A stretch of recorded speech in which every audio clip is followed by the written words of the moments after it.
And it looks like we're live on YouTube now. We're going to take two. Click. What's up, everybody? Welcome to the $2 Sports Show. We are having some Friday technical difficulties, which you would expect nothing else from the $2 here on this beautiful Friday in East Memphis and North Mississippi. I am Rusty Buckets, checking in here with my guy, Drew Gann, a.k.a. Uncle Buck. Uncle Buck, how you holding up today, man? Everything's just peachy up until, the StreamYard didn't want to let YouTube join in. But I can verify now. I'm looking at myself on YouTube. It is a sight to behold. But it's good. It's Friday, 2 days in a row of the $2, as the way the Lord intended. We both got on our college gear. It must be Friday. We're looking forward to Saturday. Thank God that the Grizzlies play at the same time as Ole Miss tomorrow, so I don't even have to think about them. I'll just catch the score when it's over. Lord have mercy. They can't hurt me today, and so we're going to spend a little bit of time on the Grizzlies, a lot of time on college football. But I am grateful to be here with my 16-year-old co-host, hanging out with y'all on this Friday, as he's got his beard all nice and neat and trimmed up over there. Looking dapper today, Drew. Went to my barber shop today. It's a barber shop that it's on the square. It's easy. It's convenient. They take Cash App. So it's just kind of my place I go. I don't schedule an appointment. I just show up. One of the two barbers are there, and whoever has an open chair is who I sat in. One of the barber is a black man. The other one is a white man, and you wouldn't be able to guess it by my mustache which chair was open today because he does a good job. The hair looks fine. I mean, there's not really much you can do with it. But I don't think white people typically trim the tops of their mustaches. And it was a very unfamiliar territory for me when he started doing that. And I look at myself and I'm like, this is the Eddie Murphy. it's the mustache I've got right now. It's the top of the lip mustache, the Stephen A. Smith mustache is what I've got right now. Well, we're glad you're here, that your mama let you hop on the show today. We do have consent from Miss Vicky. I will say, saying I look 16 years old is so much better than some of the things I've been told I look like in the past. So, well, listen, we are for the people on this show, and we understand that everybody is sad right now and miserable because of the Grizzlies basketball season that is upon us. So we have a very special Bucks Big Three today to hopefully get us out of the doldrums.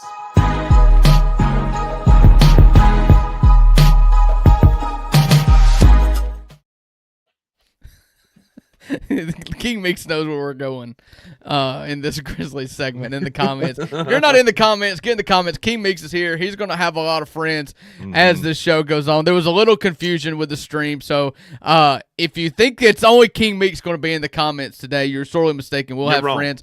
Come to YouTube, hang out, and blame us if it's a little lighter today. Actually, blame StreamYard, but it's the Friday edition of the $2 Sports Show. And to start our show on Friday, we do our Big Three. That's where Rusty has a theme, a category, a food or a movie or whatever.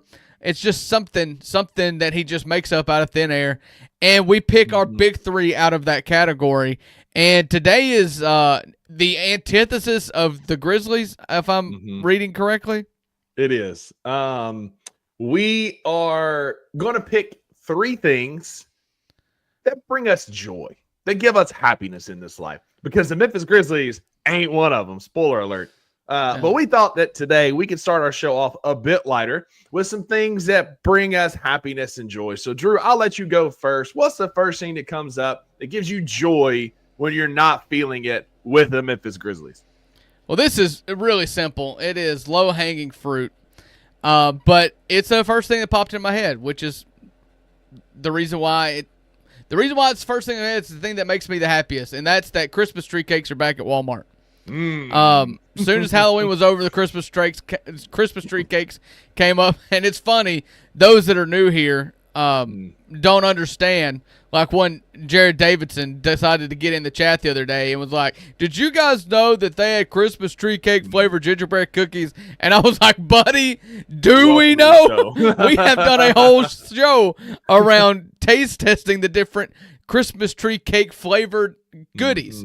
Don't go And with it's the happening gingerbread. again. It's gonna happen again. Don't you worry. Oh, is it? We're going. Mhm. We're not can't run it back the same show. This is an annual tradition. We eat Christmas tree cake on this $2 sports Oh, show. of course. And we will at some point this fall be in the same, or this Christmas season in the same room eating some variation of Christmas tree cakes. You know, I've got great neighbors. I love them for a lot of reasons. They've got kids that are around the same age of my kids. They kind of run in packs. Works out great. Couldn't ask for better neighbors. But my favorite thing they do is the first box of Christmas tree cakes they see in the store every year, they purchase, knock on my door and hand them to me. And it's just the best. So the first thing on my big three of things that make me happy are Christmas tree cakes. It's funny, Drew. Quite a few friends of the show that have been watching this from the beginning or have been kind of picking up. Around this time in my Instagram DMs, buddies of the show start sending me Christmas tree cake reels from Instagram. And I'm just like, yeah, we're so back, baby. We're so back as a Christmas tree cake. And I feel like we were early. Like, I don't feel like, I feel like this is a trend now. But I feel like we were extremely early. I know I was. Always been a fan of the Christmas tree cakes before there were big displays. Yeah, absolutely. We talked about this in December of 2022, like on the show, how we've had a long-standing affinity for Christmas tree cakes, and it only grows deeper with age. So for me, my first one is another thing that makes me happy, and it's travel. Like just being able to get away for a few days. Maggie and I just got back from an incredible vacation. We were talking again about it last night. All the things we were able to do. And the best part about that, too, is I just unplugged. It was just her and I. We were spending time together. I wasn't on social media. I didn't watch a lick of Memphis Grizzlies basketball last week. We watched some scary movies. We watched some other stuff on TV. But it was just some time for us to connect and get away from the social media world and the world at large. 10 out of 10 recommend traveling with your best friend, significant other, wife. It's good for the soul, and it was perfect. A perfect timing for me. So for me, what makes me happy right now is traveling. Yeah, that's good for everybody, and it's really much higher on your list when you don't have kids, because traveling is fun. But sometimes with 4 kids, I don't want to go to my mama's house. That's just too much work. It's 30 minutes down the road, and I got to load all these kids up and get diapers and all that. Like I don't know. We may just stay at home tonight, cook our own food for once. The second thing, speaking of food, that makes me irrationally happy, and this probably makes me happier than anything in the world, and that is Saturday morning breakfast. There is nothing better than sleeping in on a Saturday morning, which for us now is like 7 o'clock, getting up, throwing on a robe, and it's robe time too. Like I'm not a robe guy, but in the wintertime, I'm a robe guy. I turn into robe guy. I put on a robe and some socks and some slippers of some sort, and I go start making breakfast for the family. And if I'm in a really good mood, if it really hits me the right way, buddy, I start sending out text messages. Hey, breakfast is coming. Bring whatever you want. We're eating it at my house. You know? So you want to be close by if I get a real happy breakfast at Saturday morning. Breakfast was going to be on my list. I'm going to pivot mine just a little bit because there is nothing better than breakfast food. You know, like Ron Swanson once famously said, there's not a sadness in this world that can't be cured by breakfast food. And so breakfast food is a solid choice. For me, I'm going to pivot to cooking food outside. Tonight, I'm going to be in front of the Blackstone. I'm going to make some barbecue chicken quesadillas. It doesn't matter if I'm doing that, if I'm making s'mores over our solo stove, if I'm over a big charcoal grill at my grandmother's house, flipping burgers and cooking hot dogs, doesn't matter. Like cooking inside is fun. I enjoy that, but it's a whole different level. I have my favorite beverage of choice sitting on the side of the grill. I'm working the grill, you know, again, Blackstone tonight is going to be chicken hibachi style. Just cooking food outside is something like, it's like a deep, like primitive, like satisfaction, because our ancestors back in the day were cooking it over open fire on the Oregon Trail. They didn't even have inside. Yeah, they had to cook it outside. And so like you connect with your like primal ancestors with it. But I love cooking outside. You sound like the Liver King. Maybe I'm the new Liver King. I'm the Liver King now. It's like, I was listening to the Meat Eater podcast this morning as they were talking about the Edmund Fitzgerald, and he was talking about some cooking outside stuff, and I was like, oh. Yeah, like the old Tim Allen. Tim the Tool Man. Yeah. Lots of things make me happy. Maybe the Grizzlies just got me in a funk, but I had to think a little for my third one. And I think just that time of night after the kids go to sleep, is going to be what right now is just high up on my list. We've done a ton of rearranging in this house. We're expecting another kid to come in, trying to figure out where that baby is going to sleep, rearranging some rooms. And so we finally kind of settled back in and with a little bit of room reshuffle. And the last couple nights, we've just had I think you gotta have kids to kind of understand this. So, tell me if I just need to shut up. This isn't for this podcast, whatever. But once you have kids, there's no quiet, like ever. Like you just live in a state of noise. It's like there's always a pan being banged or a pot being thrown, you know. And so after everybody goes to bed, and it's just like, you just exhale and you listen. You're like, hey, honey, do you hear that? And she's like, no, I don't hear anything. And I was like, exactly.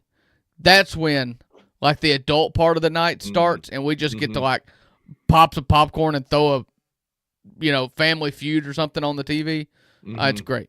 Yeah, that's solid. For me, that's me in the mornings. I get up, I'm an early riser. I don't have kids, but I got a roommate and his dog. And, like, in the mornings, I can get up, make my coffee. I can sit quietly on the couch, cuddle with Shelby, my dog, and love on her while drinking my coffee in the morning.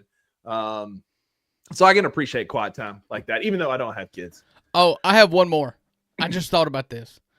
Jameis Winston is starting quarterback in the NFL again, and it comes from a brain injury from my guy Jackson Dart, but. Jameis Winston, in his first media availability of the year as a starting quarterback for the New York Giants, started singing Hamilton, and I was just so like a full flood of emotion came over me, and I was like, "Oh, he's back in the greatest city in the world!" And I was like, you know what, Jackson, you're not going to make the playoffs. Let's have one more ride of Jameis Winston's press conferences, please. Absolutely. And they're playing the Packers this weekend. Edward, watch out, because y'all going to lose to Jameis Winston. Ain't no doubt about it. But I got one more. And like you said, there's just so many things I could go with. I talked about cooking outside. I could talk about sitting by a fire, because you and I have shared many a nights around a fire. Yeah. Maggie and I use our solo stove a lot. Fires outside make me happy. My dog, Shelby, makes me happy. I don't know. I just like, for me, you talked about your night times. I say this, Sunday afternoons, because that's when, like, the weekend is kind of winding down. The work day comes on Monday. That sucks. But, like, you kind of get in, like, a restful lull on a Sunday afternoon, right? Like, you've been to church, you've done whatever in the morning, grocery shopped, you've had your lunch, you've done all your things. Sit down. Maggie and I love to sit and read on Sunday afternoons. We'll just read books, sit outside and read books when the weather's nice. But just like that Sunday afternoon kind of where you're not, like Sunday evening, Sunday night, you're thinking about Monday a bit more, at least I am. But Sunday afternoon is just downtime. And I love that downtime. Yeah. I'm 100% with you. It was going to be on my list, except for that I didn't want to do 2 days. Sure. I didn't want to do Saturday morning breakfast and Sunday afternoon. So I just you got it. It's all yours. But I agree. Yeah. So hopefully that brought some joy to y'all for some things that make us happy, or gave you some ideas on things that you can do to make yourself happy. On the other side of this little bumper video, we are going to have to touch on a very gross subject right now, and that is the Memphis Grizzlies playing basketball tomorrow, and some comments from a former player that got me thinking a little bit.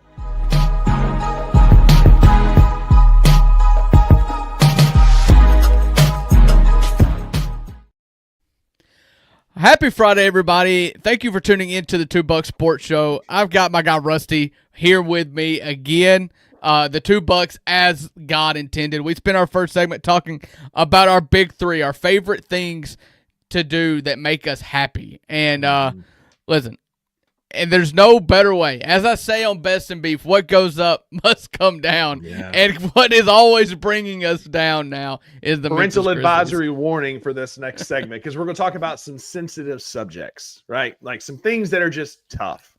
Trigger warning. I think that's what trigger they say warning. now. That's what I'm trying to say. Trigger warning. In our Beale Street heat check, we did it yesterday. There's no change. We're still 0-3. This 10-game stretch. We still suck right now. But Dillon Brooks hopped on a mic last night, and they asked him, after a big performance, he had 32 points last night. But if you fill out the rest of the stat sheet, he had 32 points. He had no assists. He had 1 rebound. He took 18 shots. It's Dillon that we know and love. And they asked him about a time, because he was confident in his shot last night, when he wasn't so confident. And he threw a direct heater at Zach Kleiman and said that, I had a GM that told me to not take more than 6 shots. Sidebar, it didn't work because he averaged 11 shots per game in that series. I've got and numbers. He shot us out of 2 of them. I've got numbers. Yeah. And so, but he said that the GM there told him to only take 6 shots. And so it kind of hurt his confidence there for a little bit. I think there was an ulterior motive to that quote, Drew. But what are your thoughts on old DB's shot at Zach Kleiman? I hate the fact that any time that the Grizzlies suck, we have to rehash whether it was a good idea to trade Dylan Brooks or to not re-sign Dylan Brooks. Like I just don't get there's just so much revisionist history, and I know he was a Bulldog, and I know we have no dogs now. Yes. But it is completely and totally unfair to forget the scenario in which led everybody to revolt against Dylan Brooks, including Zach Kleiman. Hindsight's 2020. I guarantee all of you knuckleheads, including some people in group chats Drew and I are in that are watching this show later. I'm looking at you, Pat Jones, Zach Jones, all the guys. Yeah. I loved it. I didn't get in that conversation the other day, but I wanted to. I don't get the love, the hindsight 2020 of Dylan Love is wild to me because yes, he was a great heartbeat for this team and he was a good culture guy for this team.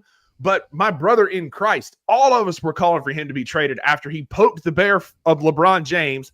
LeBron gave him 40 and he shot 18 times and made 3 of them. Yeah, he single-handedly lost the Grizzlies that game. That game 4, I'll never forget, where he took an outrageous number of shots. And here's what he did in that series. This is a series that I'm sure Zach Kleiman told him don't shoot more than 6 times. And I'm not for general managers getting interfering in coach business, but he was right.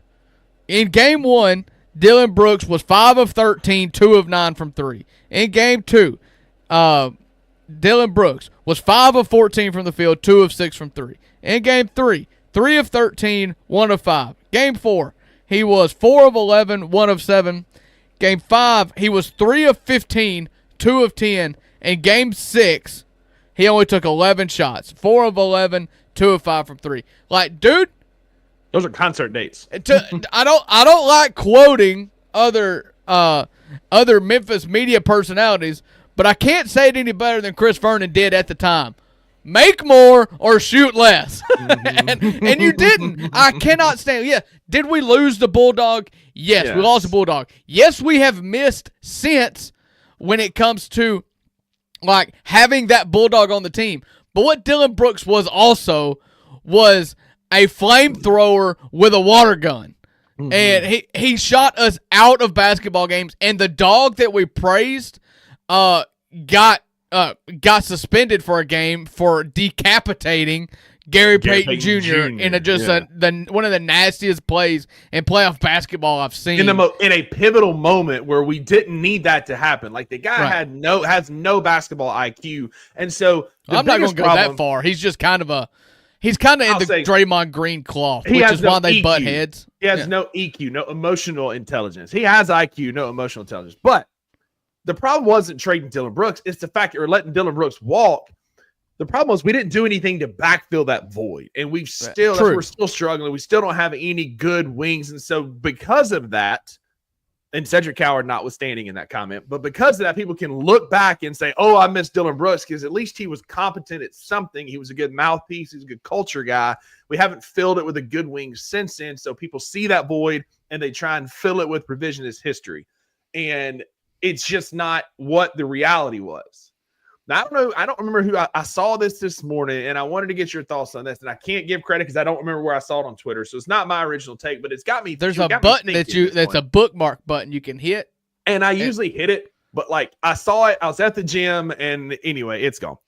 So this person, random Twitter user number 12345, said Dylan Brooks is really close with Ja and Jaren.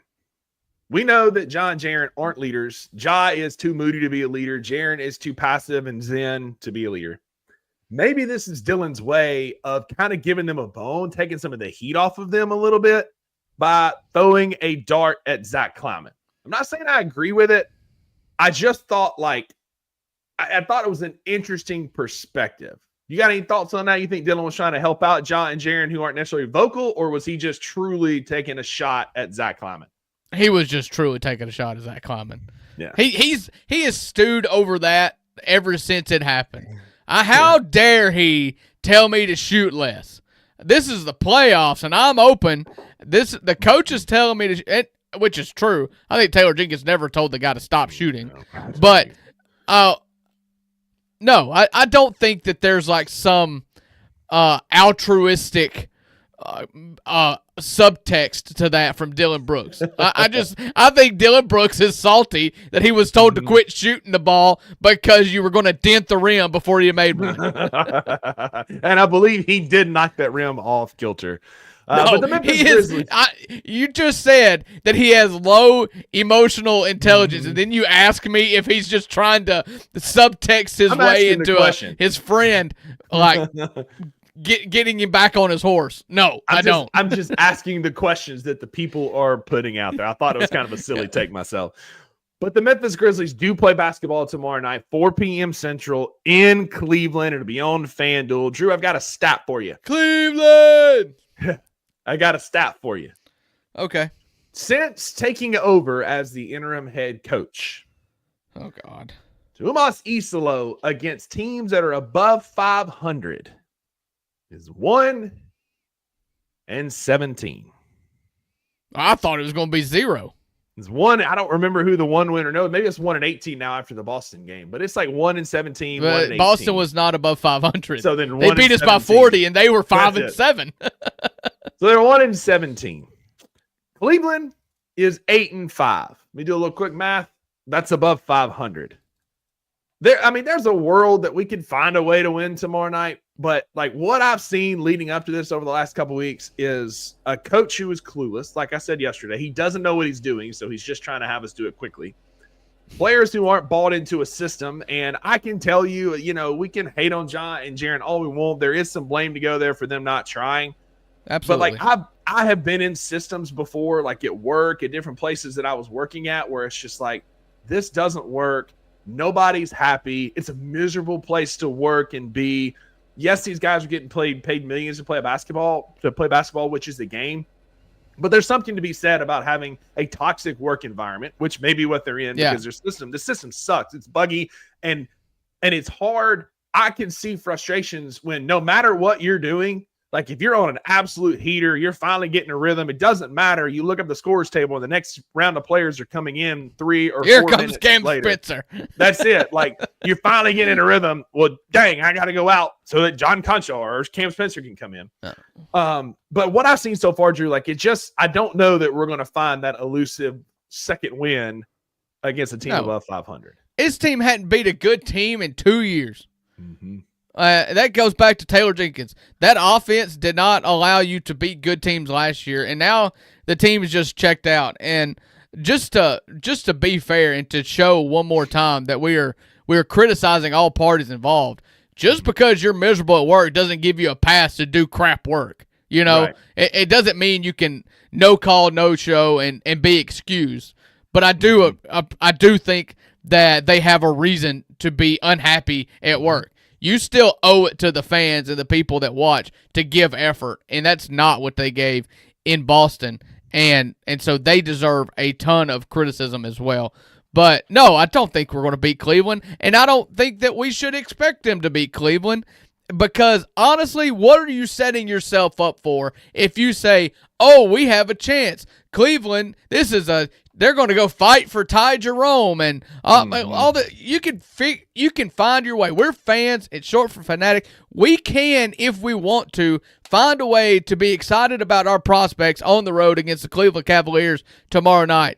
But what is that going to do for you when we lose? Mm-hmm. Which we do every single time that we play a team that has a pulse or effort.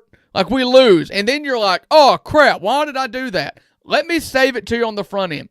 Expect little, and then if you get much, you are happy. Do not expect much when you repeatedly get little. Exactly, because you're setting yourself up for failure time and time again, especially against a Cleveland team that rebounds the ball really well. They're 8-5 on the season, averaging 122 points per game, 4-2 at home. Like, this is a good basketball team. They're going to run us out of the gym more than likely than us find a way to win. And so the only thing I'm asking for tomorrow night, Drew, I don't care if we win. I don't care. I want it just to show pride from a coaching standpoint, from a player standpoint, from a bench standpoint. Because right now, there are only two dudes, in my opinion, that play with any ounce of pride. That's Cedric Coward and that's Omax Prosper. Those two guys are going to hustle. Spencer. And Cam Spencer. Oh, that's fair. And Cam Spencer. Those three guys are going to come in. They're going to do their job. Omax is going to give you energy. Cedric Coward is going to defend and get rebounds. And Cam Spencer has at least got a pulse behind the three-point line. I don't see any heart and pride from the coaching staff, from John Jaren, nothing. So tomorrow night, can we please show a little bit of effort? Like just a little give a damn goes a long way with this fan base, because we bought into teams that were not that good back in the early 20 teens, but they tried really hard and they beat people up and they were aggressive, and that worked because other teams weren't doing that. And that's why there are numbers hanging in the rafter for effort guys, like guys who played hard. Now, Zebo was a walking double-double, but Tony Allen was an effort guy. Marc Gasol was a great offensive player, but he was an effort guy. Mike Conley, effort guy. Like these guys are going to be, their numbers are going to be retired and never worn again because they played really hard. And that's all I want tomorrow night is go play hard. All I want is a win or multiple players ejected for fighting. That's it. Show me That's some what I want. kind of fight. Go kind of fight. If you Go are punch so Tomas. frustrated, if Go you punch are Tomas. so frustrated at your coach because you are not getting the playing time you want, then dang it, go out there and punch DeAndre Hunter in the face. Take your frustrations out on those guys. Yeah. At least I'll give credit where credit's due. At least Taylor Jenkins, when things weren't going well, he went out and helped play defense in that one game. He was caught at the 3-point line, playing a great position to play defense.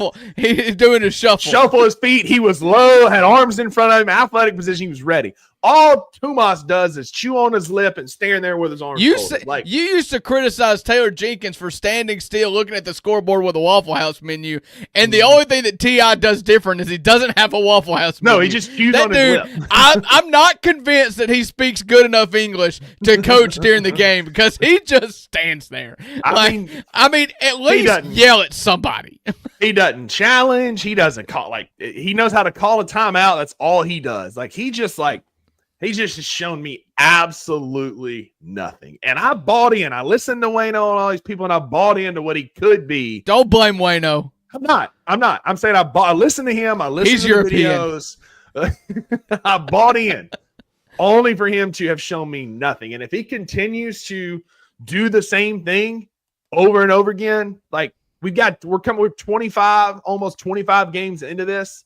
I love Zach Edey. I'm a big Zach Edey Buddy, guy. how many games? Can you do math? We had 9 last year.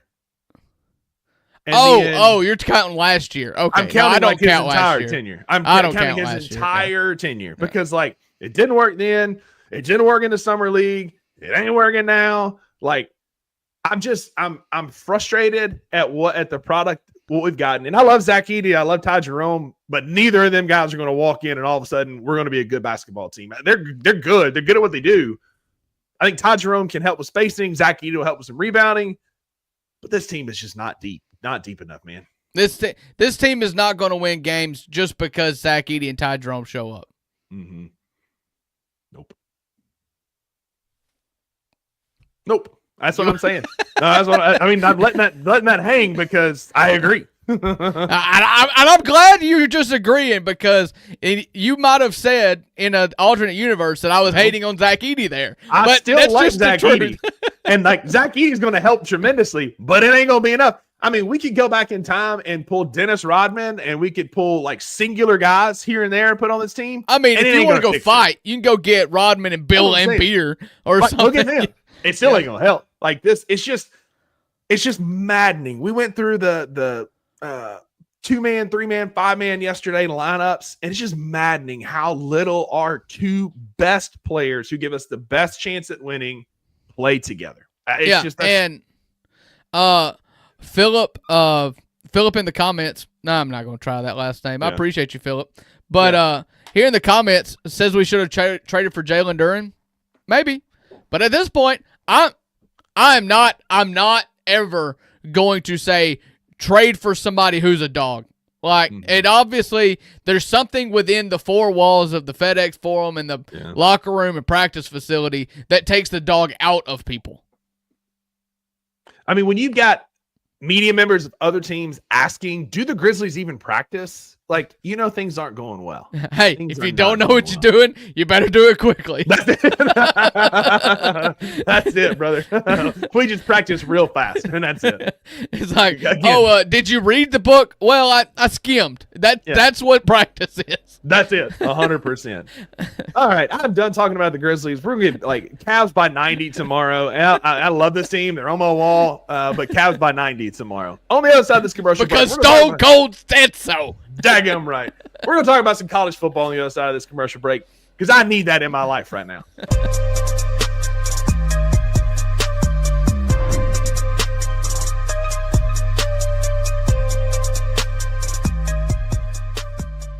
Why aren't there more opinions coming out as far as those two parties need to work this out? Oftentimes, because major national media says something and a talking head may say it, people believe that it's fact. Ja's misunderstood because you are such a mega star in that city. Even if you're not wrong, and even if you're not causing a spectacle, you got to make sure that people don't have anything bad to say about you. And that comes with maturity, that comes with experience, and that comes with age. And Ja's still growing. Look at the NBA locker room. You know how much players, like teammates and coaches, fight all the time? To me, that was a non-issue. But I think because of how Ja responded, I think it was something that was probably a 2 and they made it an 8. Yeah. How much do you think the actual suspension took it from a 2 to an 8? I think it was needed because if you're the star player and you're acting like that, the role player wouldn't act like that. I don't know that Jaren Jackson Jr. would have acted like that. Tune in to the Anthony Sain Show Monday through Fridays at 1 p.m. live on the Bluff City Media YouTube channel.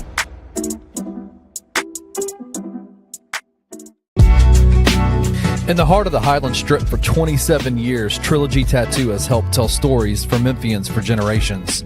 Located at 530 South Highland, Richie and his team are waiting to help you tell yours.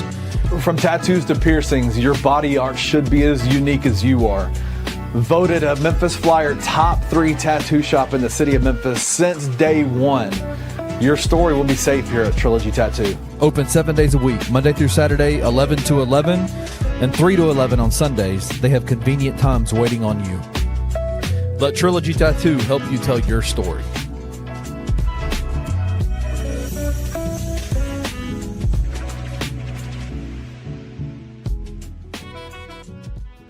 I think a lot of people thought Memphis wasn't going to win this game after what they were seeing in the exhibitions. You compound that with some of the comments and quotes and the conjecture and the think pieces and all the articles, the tweets about statements Penny Hardaway made this week about his team. And I would suspect that there was probably a little bit of apprehension, some concern, some all those different things about what this game was going to look like. And thankfully they're 1-0. You can't win every game of your season if you don't win the first one. That's not possible. You got to win the first one for that to happen. So the road to an undefeated season, Kenny, is still alive. Tune in to Tigers Live with Francis Carlotta, live after every Memphis Tiger basketball game on the Bluff City Media YouTube channel.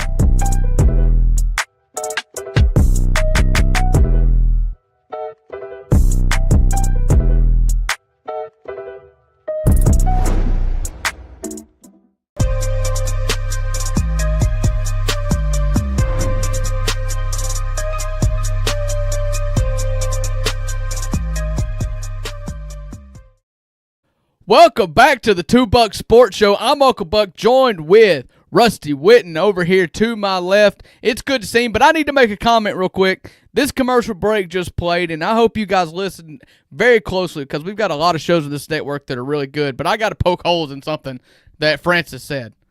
They need to take that commercial down because they said that Memphis cannot win them all if they don't win the first one, and the quest is still there for an undefeated season. And do you know, Rusty, what happened in the next game that Memphis played? Oh, Lord. They got beat. to Ole Miss. And so, sorry, I told him in the postgame show. I, as a good friend, immediately jumped in the green room of the postgame show before it went live, and Ole Miss had won the game. And I said, Kenny, you need to take that commercial down. They've not done it yet, so the egg remains on Mr. Carlotta's face. Speaking of egg on face, Drew, we got some coaching news. A little teaser from On 3 Sports and One. Pete Nakos, who is in the know for college football head coaching searches. And it looks like former LSU head coach Ed Orgeron has been in communication, not with just Oregon State, because Oregon State has been linked to from the jump, but with the Arkansas Razorbacks. Buddy, I cannot tell you how badly I hope. Big Zooey. Go Hogs. Big Zooey. I cannot tell you that Coach O shops at Walmart. You need to shop at Walmart. I can't wait to see Coach O back in the SEC, and I would love nothing more than for it to be at Arkansas. Oh, it would just be beautiful. Listen, I would love that so much. It would be. He would. I love it when teams in a conference that my Rebels play in actively go out and hire what would be the worst coach in the SEC. Absolutely. I mean, I'm all in. Bring Coach O to Northwest Arkansas. Come on, buddy. It would just be. Listen, gone are the days, I believe. And I hope I don't have to opine about this too much. And Ole Miss is not going through a coaching search. But if they do, gone are the days in which you just go and hire a recruiter because players win games. Yes, recruiting matters, but recruiting is not done by a person anymore. It's done with a sealed envelope handed to your agent. And so you need to go and hire the best football coach and let the money guys get the players. It's two separate jobs now, and gone are the guys that are just hired into head coaches because they can get the best players. That's what Ed Orgeron was. He would be a horrible decision at Arkansas. So please, Arkansas, take that Walmart money, take that Tyson Chicken money, take that JB Hunt money. Ooh, you tell me, can I put those chatteries on this Tyson Chicken nugget? Coach O drop for JB Hunt. You drop for JB Hunt. But we do have football to talk about tomorrow. There's actual football that's going to be played on Saturday in a big slate for the SEC. Some massive matchups this weekend. And then a Big Ten matchup that we'll talk about briefly. We'll start with the said Arkansas Razorbacks. They travel to LSU. LSU is a 5.5-point favorite. I'm not sure that anybody on this planet saw this game being this close. Neither head coach coaching for this team. Maybe Sam Pittman. When this game was scheduled back over the summer, when it was actually nailed down, who do you think's going to win? The Arkansas Razorbacks, the fighting Bobby Petrinos, or the LSU Governors? Listen, this used to be called the Battle of the Boot. Now it's the Battle of the Booted. So the Battle of the Booted is Arkansas and LSU. LSU is hosting it in Baton Rouge. Arkansas drives south into Cajun territory. Listen, I don't particularly know. I don't buy Arkansas at all. I think that the offense is good, but they just have not. I really thought that Arkansas would have let's rally one time for Petrino and get a win, but it just hasn't happened, and I don't think it will happen. LSU gave a more or less good fight at Alabama last week, but they just didn't have the dogs. Alabama just sat on them. The game was, I think Alabama may have even covered, but it wasn't ever close. I'm sorry. I think LSU may have even covered, but I don't really think it was that close. I think it was like a 10-point game, right? 17-7. Something like that. I think LSU probably covers the 5.5. But the loser should have to hire Ed Orgeron. I think that should be the punishment. I like that. Arkansas can stop the run defensively. They sold out against Mississippi State and completely shut down the run in that game. The problem is that's what they defend well. Problem is LSU doesn't run the ball. They cannot, so they throw the ball. And so go ahead, sell out, stop the run. LSU doesn't bother them. I think LSU covers it. And athlete on athlete, LSU is better. And again, what Arkansas does well defensively, LSU doesn't do offensively, so it don't really matter. Yeah, I predict this game to be not watched by Uncle Buck. Yeah, there it is. And speaking of games we're not going to watch. Exactly. Took the words right out of my mouth. Iowa travels to USC in a game that's big for the Big Ten, big for USC's playoff at-large bid. Listen, man, like this is going to be an ugly football game. Iowa's got a long way to go, 2 time zones away for a conference game, which is just a wild thing. They're going to be playing in Los Angeles. I think Lincoln Riley, there's been a lot of distractions around Lincoln Riley. He's being linked to some of these openings, particularly in the SEC. There's all this kind of stuff bubbling around. Don't matter. Jordan Mailata is a great quarterback. They can put up some points, one thing that Iowa has never been known to do. And so I'm taking the Trojans to cover and cover easily. I'll take the Hawkeyes. Not really anything other than just like I know what Iowa does here, and in Kinnick Stadium, they needed a walk-off field goal by Oregon.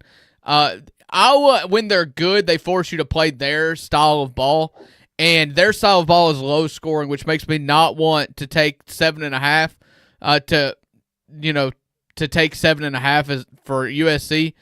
Although if USC wins, it could be like 45-7. It could break the other way, but if it remains low scoring, which I think it probably should, I'll take 7.5 points. I'll take that. I can see that happening if this turns into a Big Ten slugfest. Iowa can find a way to cover. Yeah. Oklahoma travels to Tuscaloosa. Brett Venables 3-0 in true road games this year. They travel to Alabama to face the Crimson Tide. Alabama's only a 5.5-point favorite, Drew, at home. This is a bit of a revenge game after Oklahoma knocked them out of the college football playoff last year. Who you got, Sooners or the Tide? Yeah, now we're finally getting to some games that I'm going to be considering must-see TV. Oklahoma dominated Alabama last year at home, and it did knock Alabama out of the playoff. I think Alabama is the best team in the SEC right now. I think they're the most complete team in the SEC. I think that they win. I will take them straight up. I've seen Oklahoma. I think Oklahoma is a little Dr. Jekyll and Mr. Hyde here. And so I don't really know what to do with them. I think that they could catch the best effort. Alabama could catch their best effort. But I don't trust Mateer like I did to start the season. He's kind of hit or miss. And if you're going to be that way, boom or bust, to beat Alabama, you're going to have to boom pretty much all game long. And he hasn't put together that game yet. And so I'm going to take Alabama. Yeah, I'll take that. I'm going to do the same. I think, again, Oklahoma's another team that stops the run exceptionally well. But Alabama doesn't run the football. Ty Simpson is their offense. He's got full command of that offense. I think that Alabama is the better athletes, the better team this year. I think they're deeper. Mateer has not been the same. Like you said, he's not been the same since that thumb surgery. And I think Alabama wins this one at home. I think they're one of the best teams in the country. They found their mojo. They needed that get-right game, and they got it in week 1 and have only gotten better each week. At 5.5, I can see this being a touchdown, like maybe like a 7 to 10 point game. I don't know that Alabama blows them out. That's just not what they do this year. But I think Alabama covers 5.5. Yeah. We agree. In the biggest game of the SEC on Saturday, 6:30 kick on ABC, Texas travels to Georgia to play between the hedges in Athens. Georgia's a 6.5-point favorite. Since joining the SEC, Texas is 11-3 against SEC competition. 2 of those losses were to Georgia last year. Texas has a Kirby Smart and a Georgia problem. Almost said Carson Beck. Arch Manning has been better since he got his brain scrambled against Mississippi State. He had a massive game last week, has looked the part of what we thought. Are you going to take credit for Arch Manning's resurgence? Absolutely. It's not really resurgence. It's just like his initial surgence. So It's like when we were a kid, you had the Nintendo 64 where you take the game out and you blow on it and put it back in. We did that for you, Texas. You're welcome. We scrambled his brain and it did whatever he needed because somehow the concussion worked. It did. You're welcome, Texas fans. You're welcome. We'll take a donation to the Bulldog Initiative. Thanks. But Georgia, man, Gunnar Stockton has been so good at commanding that offense. He takes good care of the football. He's been what you needed to win games. At Tennessee, he needed to be the big arm, high flyer, and he threw the ball over the yard.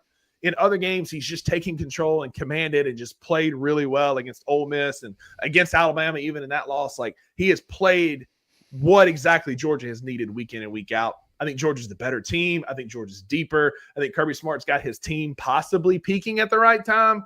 Give me the Dogs. I'm taking all favorites apparently today. Give me the Dogs to cover. I think they win by a touchdown. Yeah, I think this could go either way. This is two teams. Texas took losses early. Arch Manning didn't look good, and even their wins on the road were extremely ugly with an overtime win against Kentucky and Mississippi State on the road. But then they just went and kind of redeemed themselves. You know, I have a hard time saying a big win against Vanderbilt, but this is a big win. That was a big win against Vanderbilt, even though it doesn't sound right in my head. The problem I've got is that it's on the road. Like I said, they've struggled on the road, and they've won at home. On the other hand, Georgia is just kind of playing close with everybody. Not until last week against Mississippi State had they had a comfortable win in a long time. I don't know, whoever they played. Even the Kentucky game was closer than what anybody would like to. No, it wasn't. Kentucky was the last blowout. I'm thinking last year. They blew out Kentucky. And so that's the last time Georgia really flexed their muscles. You were wondering, some were speculating, if they had that bullet in their chamber, the one that could just dominate somebody. And they did that last week against Mississippi State. I just kind of feel like it's put up or shut up time for Texas. You have been dominated in the 3 SEC matchups with Georgia so far. Two SEC matchups with Georgia. Regular season and SEC championship game last year. Yeah. And so now just kind of what do I want to happen? I can see this a win for either team possibly benefiting Ole Miss. So what I want to happen is if I assume Ole Miss is going to be 10-2, you're going to take a loss somewhere. Worst case scenario, you take one loss. 10-2, it would make my life a lot better if Texas just had a third loss. Get them out of the grouping here of 10-2 teams. So I'll take Georgia 6.5, and that's purely based on what I want to happen that would benefit Ole Miss. There you go.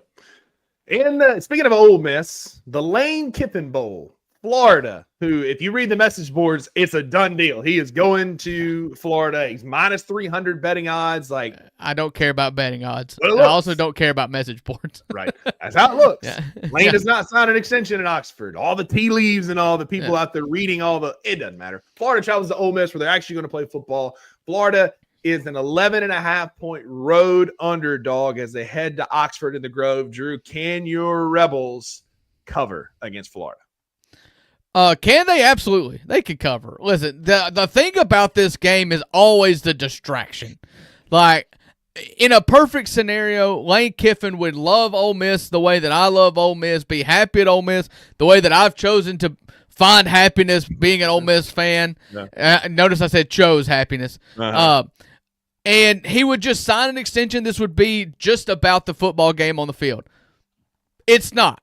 It's not. And this has potential to be an absolute powder keg, nervous situation and whatnot. I do think that Ole Miss fans as a whole, again, you can't put too much stock in the troll on X or the meltdown on a fan site message board and attribute that to the whole. I feel like Ole Miss fans are getting to the point to where we're seasoned vets in this conversation, and it's just what's going to happen is going to happen, and I would rather just go and beat Florida because we need to beat Florida to make a bid into the college football playoff.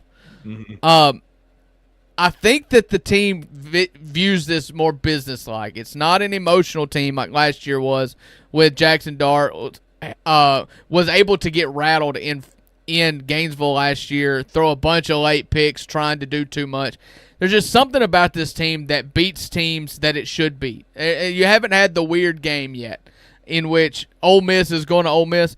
This team is less talented than last year's team, but just something about their makeup has allowed them to this point in the season just win games. Just win games you should win. And so I think Ole Miss wins. I think Ole Miss covers, and I think that they're just better. Listen, I was really nervous about this Florida game last week. Then Florida went and lost 38-7 to Kentucky. And then now the only thing I'm nervous about. They sent me a text. You sent me a I text. did. I sent you a text that said, DJ Lagway sucks. I just wanted to make you feel good, really. You know, I missed you. I want to throw you a bone. I appreciate it. And so now, if I think about it, what makes me nervous about the Florida and Ole Miss matchup is the weird stuff around the coaching search. Ole Miss should beat Florida. Ole Miss should beat Florida. They should beat them by 12. They threw in the white flag last week. Does that mean anything? Probably not, but you should. You should beat Florida. You should beat them by 12. Is that what you're taking, Ole Miss? Yeah. Okay. I am, because of the distractions, Ole Miss is the better team. Far and away, DJ Lagway does suck. Florida's defense is elite. It didn't show it against Kentucky, but their defense is good. I think that because of the distractions, Ole Miss kind of Ole Misses from time to time, and I don't think this is one that they Ole Miss away and lose, but I think this game is closer. I think maybe Ole Miss wins by like 10, maybe like they get they go up by a field goal, then get like a late touchdown to push it out to 10. I think this game is close, but I think Ole Miss finds a way to win. I don't think Florida can beat. I mean, sure, any given Saturday they can. I don't think they have the dogs to beat Ole Miss, but I think they can keep it close, and I think Ole Miss wins, but Florida covers. Yeah, I think you're reading from a script because 2 weeks ago you said Ole Miss typically finds a way to lose these games and Cockvember and all this other kind of stuff. Like, buddy, this is just the same thing. You just scratched out South Carolina and wrote Florida in this script that is like, I'm going to pick Ole Miss to win, but dang it, I'm not going to be able to write Ole Miss on this piece of paper, so I'm going to take Florida to cover. Got me. You caught me. You caught the tater. As Ron White once said. Beware of Cockvember, I was told. Yeah. Beware of the fighting former Billy Napiers. The odds of November are coming. They're coming in the form and the shape of a Florida Gator. Yeah. Last game of the day we're going to pick before we get out of here. I'm up against a time crunch for a meeting at work. Mississippi State travels to Columbia, Missouri. We're a 6.5-point road dog. We're 8-2 against the spread this year. There's a chance that Blake Shapen doesn't play. I don't wish ill on people, but he got banged up in last week's game. But I hope he dies. I don't want him to die, but I just want him to be in street clothes on Saturday. And Kamario Taylor has been taking a lot of reps with the number ones. And here's the thing: like at this point, what is Blake Shapen going to do? Blake Shapen is what Blake possibly Shapen win you a football game. I watched him play last week against Georgia. When you get pressure, against Blake Shapen, he panics. Hang on, let me finish. He panics, and he can't get out of the pocket. He can't run. He can't do anything but throw interceptions. That's what Georgia did. They blitzed his tail last week, and he panicked, and he got hurt. Kamario Taylor came in, and he led touchdown drives. He scored. He's dynamic with his feet. He gives you another option. I think this game could go two different ways. If Blake Shapen plays, Missouri's defensive coordinator is going to be licking his chops. He's going to dial up a lot of blitzes. It's going to get real exotic, and I don't think we're going to be able to hang with him. If we can get some Kamario Taylor reps, whether that be Blake Shapen not playing, not being 100%, we start transitioning over to Kamario Taylor, I think we have a chance to cover and possibly win because he is dynamic and he does something that Blake Shapen cannot do. He can keep defenses honest with his feet. I'm going to take the Dogs to cover. Maybe that's my bias. Maybe it's because we're 8-2 against the spread this year. But I'm going to take Mississippi State to cover the plus 6.5. Yeah. Listen, the thing with Blake Shapen is nobody knows the limitations of both quarterbacks better than Jeff Lebby. And it should tell you something that he just continues to go back to Blake Shapen. It's not because he wants him to marry his daughter. Like, there is nothing there at that point.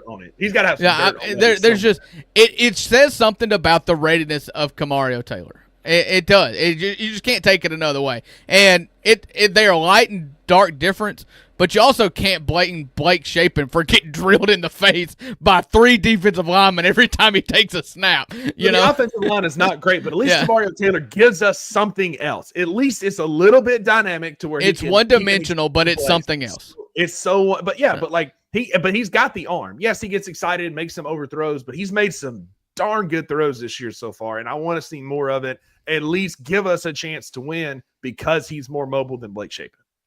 I think Mississippi State covers and wins. I like the sound of that. Hail State. Y'all heard it. I'm not saying that. And as part of my reasoning, hope, Helps Ole yes. Miss. I don't want this Egg Bowl to be one team trying to get in the playoff and the other team trying to get into a bowl. Like, that would just be awful. Things happen. That's when weird things happen in the Egg Bowl. It ain't when it's an even matchup. It's when one team's got nothing to lose. Mississippi State would get their 6th win against Ole Miss on the Black Friday, and all you would hear about is we're going to a bowl. It's Ole Miss ain't going to the playoff. We knocked it out of the playoff, and we're going to the Liberty Bowl, baby. Let's go. BBVA Compass Bowl. Do they still have the BBVA Compass Bowl? I think it's the Birmingham Bowl or something. Oh, I went and sat in Legion Field in Birmingham one time, and I literally thought, if this wind blows too hard, I will die because this thing's coming to the ground. Yeah, I mean, I have sat and watched Mississippi State in the Liberty Bowl, and I've already said if they go to the Liberty Bowl, I'm going to go, and froze my tail off when we beat Central Florida back in the day. But maybe, listen, it helps Ole Miss if we win this weekend because it takes all the pressure off the Egg Bowl. Like I said, when you never take all the pressure. Take some because it gets screwy when one team's got nothing to lose. So whatever helps Mississippi State win, it could be the fact that Missouri's on their 3rd string quarterback. Mm-hmm. It also could be that maybe Kamario Taylor's the savior. For Saturday, I hope he is. But not next week. Well, that's going to do it for this week's Friday episode of the $2 Sports Show and this week's episode. We'll be back on Monday. I am glad I could tune in and hop in for the last couple of days here of this week. We'll be back to somewhat regularly scheduled programming next week, I believe, unless a work thing kind of comes up, but it is what it is. Drew, thanks for, again, filling in while I was gone. Everybody else that filled in for me while I was gone, I appreciate y'all. It was a solid week of shows. Y'all go have a good weekend. Root for the Dogs. Root for the Grizzlies tomorrow night to be competitive, not to win, but root for them to be competitive. Keep your expectations low, like Uncle Buck said. That way, if you get more, you can be grateful, but if you keep them low, less likely to be disappointed. And that's coming from a State and Ole Miss fan who is a seasoned pro at this. Yeah, I also root for the Rebs. I was waiting for Rusty to complete the Holy Trinity there, but he left the Rebs off. So I'll say it. Darn, I forgot. But y'all go be a friend of somebody who needs a friend. And Drew, tell them why there are no refunds. That's right, because with the $2 Sports Show, you always get what you pay for. I hope everybody has a happy and safe weekend. We'll see you back here Monday. Thank you for listening to the $2 Sports Show. If you enjoyed this episode, leave a rating and a review wherever you download your podcasts. Also, like and subscribe to Bluff City Media's YouTube page. We'll see you back here next time.